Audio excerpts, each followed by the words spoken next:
മക്കളെ കളിച്ചത് മതി. മുത്തശ്ശ പ്ലീസ് ഒരു തവണ കൂടി. വേണ്ട, അങ്കിളിന് പോകാൻ നേരായി. സാരില്ല സാറേ, എനിക്ക് ധൃതിയില്ല. പിള്ളേരുടെ സന്തോഷമല്ല നമുക്ക് വലുത്. 5 മണി വരെ പോസ്റ്റ് ഓഫീസ് കാണും.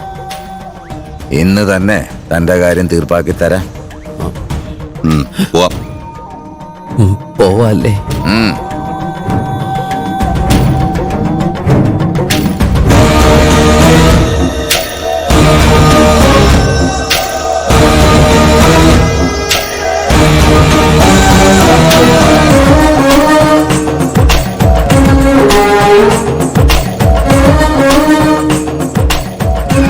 എവിടേക്കാ? എന്റെ ബാഗ് എടുത്തില്ല. ബാഗ് ധരിക്കുന്നു.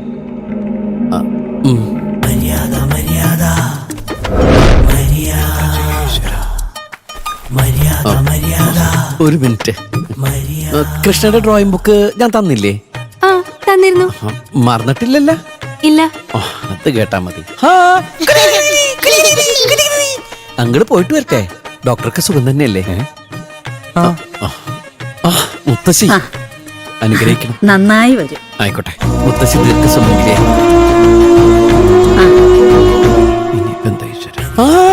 കൃഷ്ണയുടെ അമ്മേ, ഭക്ഷണമൊക്കെ നന്നായിട്ടോ. ആ മാമ്പഴ പുളിശ്ശേരി ഗംഭീരായി. അതെങ്ങനെയാ അത് ഉണ്ടാക്കണത്? അതുണ്ടാക്കിയത് മുത്തുമണിയാ. ഓ, മുത്തുമണി ചേച്ചി, ഈ മാമ്പഴ പുളിശ്ശേരിയുടെ കൂട്ടെങ്ങനെയാണ്? അത് പിന്നെ കേക്കാം. അയ്യോ, ഇന്ന് കഴിച്ച മാമ്പഴ പുളിശ്ശേരിയുടെ കൂട്ട് പിന്നെ കിട്ടില്ല. അതുകൊണ്ടാ ചേച്ചി. അതെ, ഈ എങ്ങനത്തെ മാമ്പഴമാണ് ഉപയോഗിക്കേണ്ടത് ഇതിനു വേണ്ടിട്ട്? പ്യൂർ മാങ്ങ, ഗോമാങ്ങ, നമ്മുടെ കടുക്കാച്ചി മാങ്ങ. പഴുത്തത് പളപളാന്ന് നന്നായി കഴുകിട്ട് തൊലി കളഞ്ഞില്ല. വേണ്ട വേണ്ട, അത് കുറച്ചെടുത്ത് നല്ലതുപോലെ അരപ്പൊക്കെ ചേർത്ത് നന്നായിട്ട് വേവിക്കണം. എന്നിട്ട്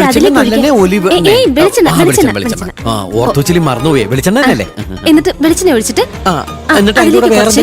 കടുക്, ഉലുവ. അയ്യോ എന്റെ എനിക്കത് കിട്ടൂല. എനിക്ക് ആലുവ കിട്ടുള്ളൂ. അപ്പൊ അത് കഴിഞ്ഞിട്ട് അതിന്റെ കൂടെ കടുകിടും. കടുകിടണം, കുറച്ച് മതി. ആ കടുകിന്റെ കൂടെ കുറച്ച് കറിവേപ്പിലയും വറ്റൽമുളകും ഒക്കെ കൂടി ഇട്ട് ആ കടുക്. അയ്യോ, അതിപ്പോ എങ്ങനെയാ? കുറച്ച് മതി. അത് കറക്റ്റ് ആയിട്ട് പറയണം. എണ്ണം തെറ്റാൻ പാടില്ല. ചേരുവ എണ്ണം പറഞ്ഞ ഞാൻ തരാം. പോസ്റ്റ് ഓഫീസ് ഇപ്പൊ പൂട്ടും. പോസ്റ്റ് ഓഫീസ് പൂട്ടാറായല്ലേ? അയ്യോ, ഭക്ഷണം ഉണ്ടാക്കി തന്ന രുദ്രനെ കണ്ടില്ല. രുദ്രൻ പുറത്തു വെപ്പുണ്ട്. ഓ, ആണോ? Bye uncle. ഹായ് കുട്ടികൾ. എന്താ മക്കളെ, അങ്കിള് പോണ്ടെന്നാ? കളിക്കാന്നോ? ഓക്കെ. എന്ത് കളിയാ നമ്മളിപ്പോ കളിക്കാ? ആനപ്പുറത്ത് എറിയുണ്ടോ? ഇല്ല. എന്നാ ആന കളിക്കാം. ഓക്കെ. ഞാൻ കൊമ്പനാന.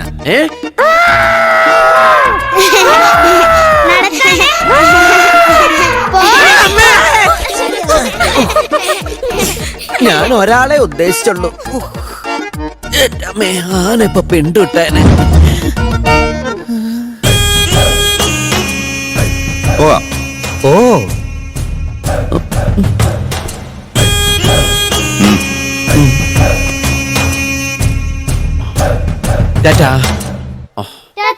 അയ്യോ, എന്തുപറ്റി?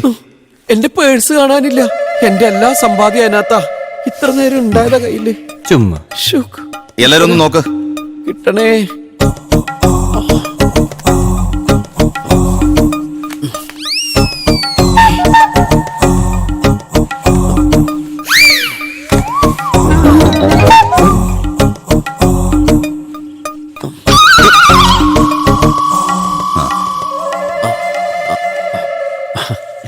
പേഴ്സ് കിണ്ടി അല്ല കിട്ടി.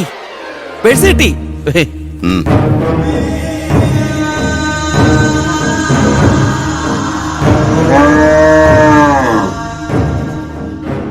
ഗോമാതാക്കളോട് യാത്ര പറഞ്ഞില്ല.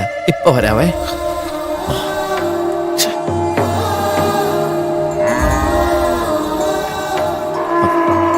ഗോമാതാവേ, ഞാൻ പോയിട്ട് വരട്ടെ. പശു, ഞാൻ പോയിട്ട് വരട്ടെ. ഈ പശു ഞാൻ അല്ലേ. Bye bye.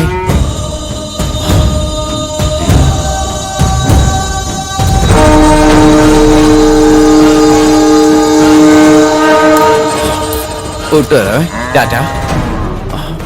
എന്തൊരു ഐശ്വര്യമുള്ള വീടായത്. അത്രയും ദൈവാധീനമുള്ള ഈ വീട്ടിൽ താമസിക്കുന്ന നിങ്ങളെല്ലാവരും ഭാഗ്യവന്മാരാ. ശരിക്കും എനിക്ക് ഇവിടുന്ന് പോവാൻ തോന്നുന്നില്ല. ഇവിടുത്തെ ഓരോ തൂണും കാണുമ്പോ ഹ്യോ എനിക്കിങ്ങനെ കെട്ടിപ്പിടിച്ച് നിൽക്കാൻ തോന്നാ.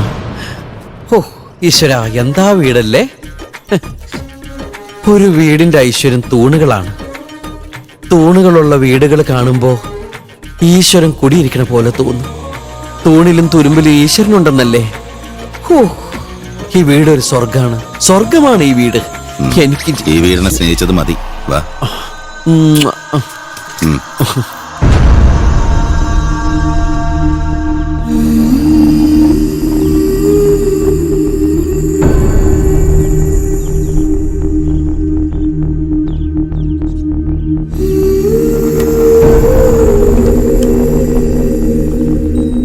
സുഖമല്ലേ? പിന്നെ എനിക്ക് ദേവിയോടൊന്ന് പ്രാർത്ഥിക്കണം.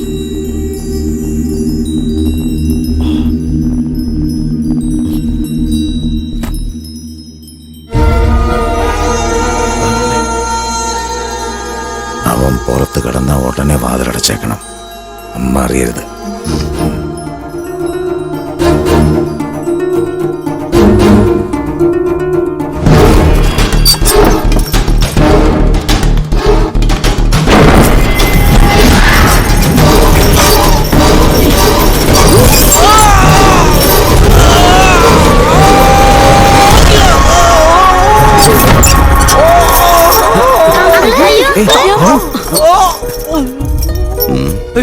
ഉടനെ ആശുപത്രിയിലെത്തിക്കാം. അയ്യോ അയ്യോ, ആശുപത്രി പോട്ടാ. വേണം, ആശുപത്രി കൊണ്ടുപോയേ പറ്റൂ. അയ്യോ ആശുപത്രി, എനിക്ക് അലർജിയാണ്. എന്തിനാ ആശുപത്രി? ഡോക്ടർ അല്ലേ ഇവിടെ ഉള്ളേ? രാജീവേ, നീ നോക്കിയാ മതി. എവിടെയാ വേദനിക്കുന്നേ? എവിടെയാ വേദന? ഇവിടെ. ഇത് അത്ര പെട്ടെന്ന് മാറും തോന്നുന്നില്ല. എന്നാ വേഗം എടുക്ക്, നമുക്ക് വൈദ്യന്റെ അടുത്ത് കൊണ്ടുപോവാ. വേണ്ട, ഇവിടെ വെച്ച് അപകടം പറ്റി. ഡോക്ടർ ഉണ്ടല്ലോ. ഇനി അഥവാ വൈദ്യന് വേണമെങ്കിൽ ഇങ്ങോട്ട് വരുത്താം. എന്തായാലും രാമു ഇവിടുന്ന് സുഖമായിട്ട് പോയാ മതി. മുകളിലേക്ക് എടുത്തോ. മോളിലേക്കാ? മുകളിലത്തെ മുറിയിലേക്ക്. സൂക്ഷിച്ച് സൂക്ഷിച്ച് വീഴാണ്ട് നോക്കട്ടെ.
കാല് ചെറുതായൊന്ന് പൊക്കിക്കേ. ഇല്ല, ചെറുതായൊന്ന് മടക്കി നോക്കി. ഈ കാല എല്ലിനും മസിൽസിനും ഒന്നും കുഴപ്പമില്ല. എന്താ ഇപ്പൊ എവിടെയാ വേദന? അങ്ങനെ എന്നെ സ്ഥലന്നില്ല, ഇവിടെ എവിടേക്കോ കുത്തുക.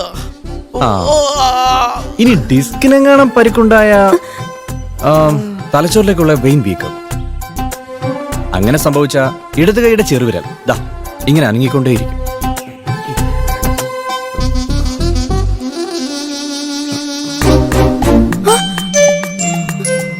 ചെറുവിരൽ അനങ്ങുന്നു. അയ്യോ ദേ അനങ്ങണു. ഇത് കുഴപ്പം. നന്നായിട്ട് റെസ്റ്റ് എടുക്കേണ്ടി വരും. ഹോസ്പിറ്റലിൽ കൊണ്ടുപോയാലോ? അയ്യോ വേണ്ട വേണ്ട. എന്തിന്? ഈ അസുഖം ഈ തറവാട്ടി കുറച്ചുനാള് കിടന്നാലേ മാറൂ. രാജീവ് എന്തേ പറയുന്നേ? കൃഷ്ണവാ. ഒരു വിരല് മാത്രം അനക്കൊണ്ടിരുന്നിട്ട് ഒടുക്കത്തെ പണിയായി പോയി. മസിൽ വെട്ടിക്കേറിയും തോന്നണ്.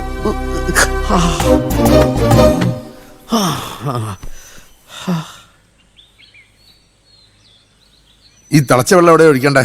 തന്റെ തലയിൽ ഒഴിക്കടോ. എന്താ പറഞ്ഞ? എന്താ?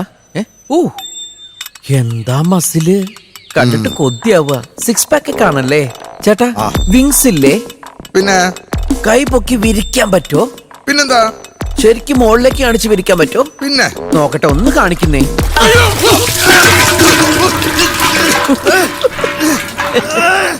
അടിപൊളി. രാജീവ് എന്താ ആലോചിക്കുന്നെ? രാമുവിന് സീരിയസ് ആണോ? അലോപ്പതിയിൽ ഇതിന് മരുന്നില്ല. ആയുർവേദത്തിലും ഹോമിയോപ്പതിയിലും അതിലും മരുന്നില്ല. ശോ, പക്ഷെ ഹോമിയോപ്പതിയിലുണ്ട്. ഒരാൾ വേദന കൊണ്ട് പൊളയുമ്പോഴാണോ ജോക്ക്? അവന് ശരീരവേദനയല്ല, പ്രണയവേദനയാ. പ്രണയവേദനയോ? ആ, നിന്നോട്.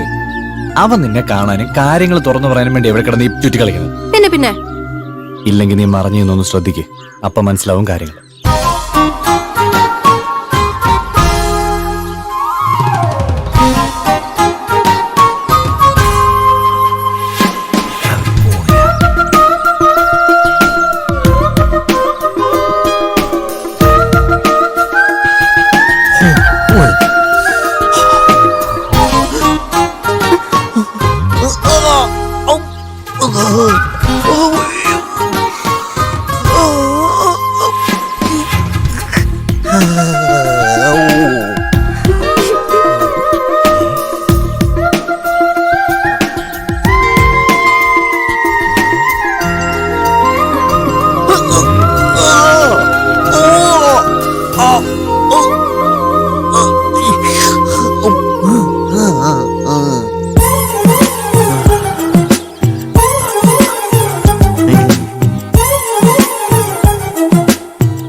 തള്ളേ, ഇത് ഏത് സ്ഥലം? പതിയെ പിടിയടേ. തള്ളേതാ റാഞ്ചിക്ക് കൊണ്ട് പോണു. എന്നെ എവിടെയെങ്കിലും കൊണ്ടെന്ന് വയ്യടേ. ആ തള്ളേ, അതാര്? തള്ളേ, ഇതെന്തൊരു സഹ്യപർവ്വതോ? ഓ, തലമണ്ടക്കിട്ട് തടവല്ലേ. ഓ, കേറിയിരിക്കാൻ പോണ. അയ്യോ, എന്റെ ശ്വാസകോശം സ്പോഞ്ച് പോലെ ആയേ. അമ്മച്ചിയാണ് വലിയ വില കൊടുക്കേണ്ടി വരും. രാമു, നീ എവിടെയായി? നടുവിന് വേദന കുറവുണ്ടോ രാമു? വേദന കുറവൊന്നുമില്ല, ഇടയ്ക്കിങ്ങനെ കുത്തുക. കുറുക്കന്റെ ബുദ്ധിയല്ലേ തനിക്ക്? ഒരപകടത്തിൽപ്പെട്ട അതിൽ നിന്ന് എങ്ങനെ രക്ഷപ്പെടണമെന്ന് തനിക്ക് നന്നായിട്ട് അറിയാല്ലേ? എന്താ ഇങ്ങനെയൊക്കെ പറയണേ? പൊട്ടിവീണ ഊഞ്ഞാലിൽ നിന്ന് അതിവിദഗ്ധമായല്ലേ രക്ഷപ്പെട്ടത്? അതുകൊണ്ടാണ് പറഞ്ഞത്, സമയം നല്ലതാണെങ്കിൽ ആകാശം ഇടിഞ്ഞു വീണാലും രക്ഷപ്പെടും. മോശമായാൽ ഇതുപോലൊരു ബ്ലേഡ് മതി ജീവനെടുക്കാൻ.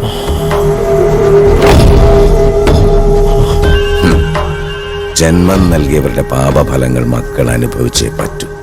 അതിന് പാവം മക്കളെന്ത് പഴച്ചു? മാതാപിതാക്കളുടെ സ്വത്തിൽ മക്കൾക്ക് അവകാശമുണ്ടെങ്കിൽ പാപത്തിലും പങ്കിട്ടു. താൻ തന്റെ അച്ഛന്റെ ഡിപ്പോസിറ്റ് തുക മേടിക്കാനല്ലേ വന്നത്? അതുപോലെ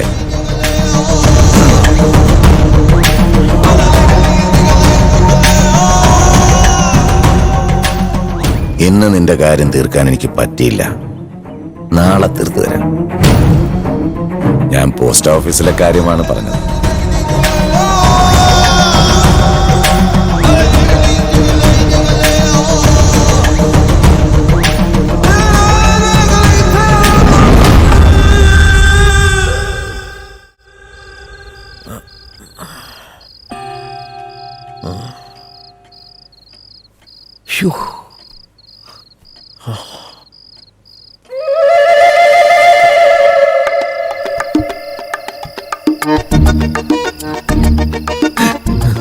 മനുഷ്യനെ പേടിപ്പിക്കാൻ ലൈറ്റ് ഇട്ട് നിൽക്കുക.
രണ്ടു മണിയോ?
Hi, have a nice day.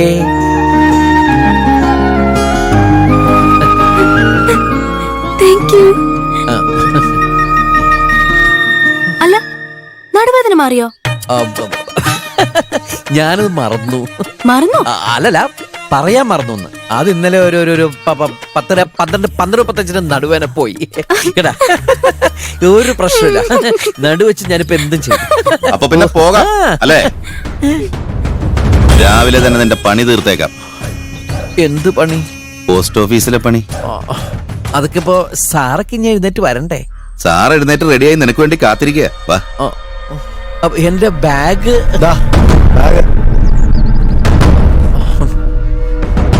അയ്യോ, ഞാൻ കുളിച്ചില്ല. പല്ല് തേച്ചാവോ ഞാൻ? ബൈ.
അച്ഛാ, അവൻ കുളിക്കാൻ കയറിയിട്ട് മണിക്കൂർ 2 കഴിഞ്ഞു. പുറത്തിറങ്ങാതെ നമ്മളെ കുരങ്ങളിപ്പിച്ചോണ്ടിരിക്കുക.